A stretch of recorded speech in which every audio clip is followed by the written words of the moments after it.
Look who I bumped into. Hello!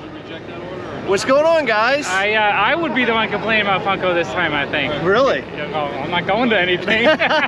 Well, typically I'm on videos yelling trash. You know, you never know what I'm going to say, right? That's kind of how I feel about Funko right now. Right now? Oh no, it can't be. What happened? All those great unboxings that you did. Yeah, well, I'll still be doing those because everyone wants to sell pops, but I'm not going to anything in the con. It kind of sucks. Oh no. Well, hey, listen, good for you because the booth fucking sucked ass this year. Yeah, so I'm not that excited. It's all like the same shit.